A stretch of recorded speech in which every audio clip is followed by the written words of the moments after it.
અમદાવાદમાં બ્લડ ચોરી નકલી પ્લાઝમા વેચાણ કૌભાંડનો પર્દાફાશ થયો છે। લોકોના આરોગ્ય સાથે ચેડા કરનાર 4 આરોપીઓની ધરપકડ થઈ છે। અમદાવાદ ગ્રામ્ય એસઓજીએ કાર્યવાહી કરી છે। એન્ટી કેન્સર કંપનીના પ્લાઝમા ચોરી કરતા હતા।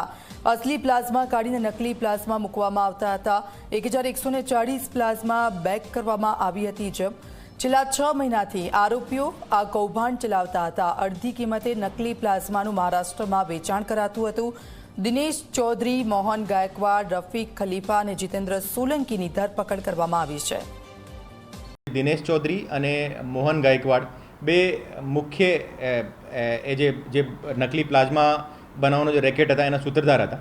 और अहमदाबाद ग्राम्य एसओजी ने थोड़ा वक्त पहली बात में मળી હતી કે એક કોઈ માણસ છે અહીંયા ચાંગોદર બાજુ એક નકલી બ્લડ બેંક ચલાવતો હોય और ત્યાં અમારી ટીમ પહોંચીને રેડ કરી હતી। તો ત્યાંથી ઘણા બધા એવું લિક્વિડ મટીરિયલ મળ્યો હતો જે સસ્પેક્ટેડ આજે પ્લાઝમા નકલી પ્લાઝમા જેવું હતો। નેટવર્ક હતો। આ નેટવર્કમાં એક બ્લડ બેંકનો ઓનર જેનું નામ મોહન ગાયકવાડ છે, જે મુંબઈમાં રહે છે અને ઓરિજિનલ વસઈનો રહેવાસી છે।